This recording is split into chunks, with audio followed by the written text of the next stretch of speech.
Hello, my name is Jolyn. I'm a physiotherapist trained in cancer rehab. Today I'll be sharing on what lymphedema is and how you can manage it.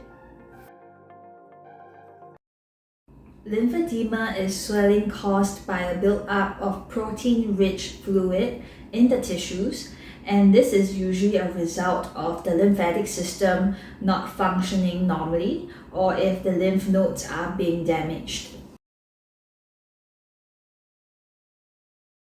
There are three main functions of the lymphatic system.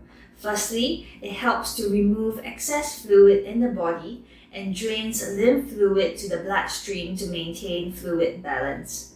Secondly, it helps to transport fat molecules. And thirdly, it produces immune cells to fight against infections and bacteria. There are two types of lymphedema, primary and secondary. Primary lymphedema is hereditary, whereby the person is born with insufficient or compromised lymphatic system.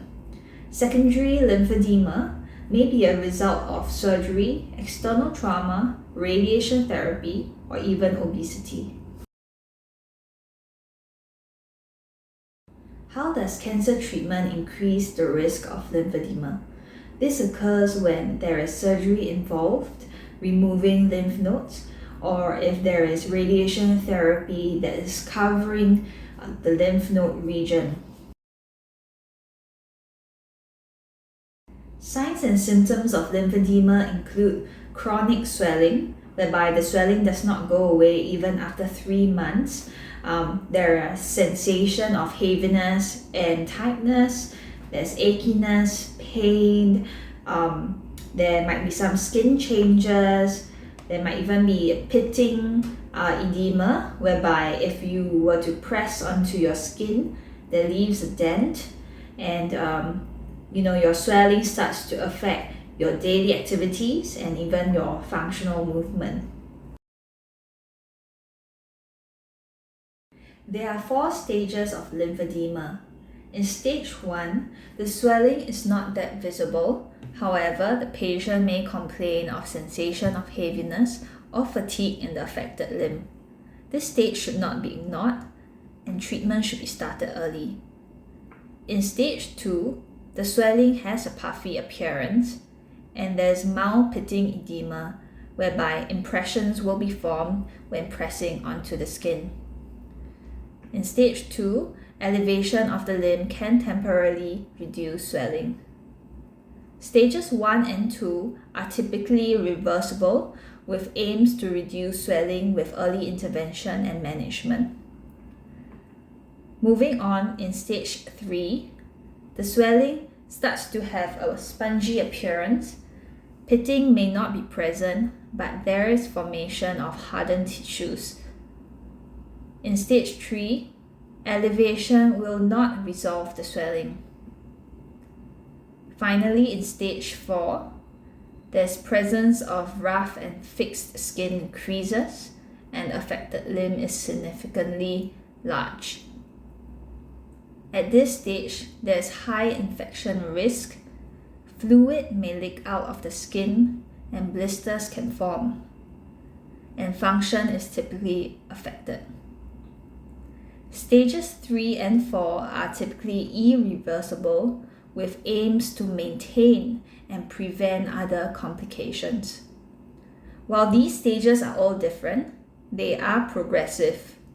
When lymphedema remains untreated, it will progress.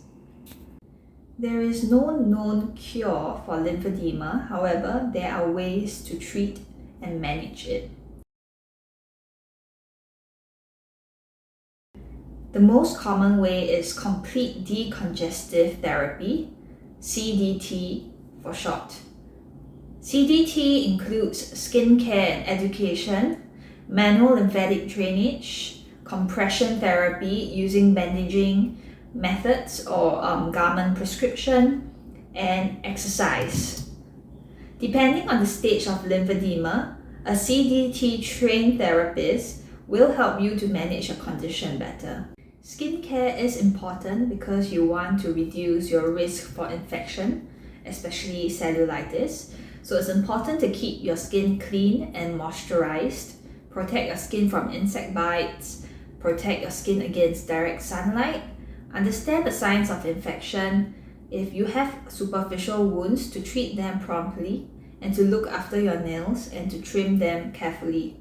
Manual lymphatic drainage, or MLD for short, uses gentle skin stretch technique to facilitate lymphatic flow away from the affected region into other functional lymph nodes. Only trained therapists can provide this specialized massage or train the client or caregiver to self-manage at home. There are two types of compression therapy, bandaging and garments. They have different objectives and are applied at different phases of CDT. Compression bandaging applies graded pressure to push the lymph fluid in the direction of your heart and gives support to the affected limb. The goal of bandaging is to reduce the size of your affected limb. Once the swelling is reduced and the size of the limb is more manageable, it will be ready for compression garments. A compression garment can be fitted and prescribed after the swelling has remained the same for a period of time. And the goal of compression garments are to maintain the size of the affected area. Gentle strengthening exercises stimulates muscle pumps and increase lymph flow, while aerobic exercise increases intra-abdominal pressure, which facilitates the pumping of the main lymphatic duct. A combination of flexibility, resistance, and aerobic exercise may be beneficial in controlling lymphedema and should be tailored to the individual patient. In my next video, I'll be sharing some safe and simple lymphatic exercises that you can try at home. If you like this video and if you found it useful, do share it with someone who might benefit from it. Thank you.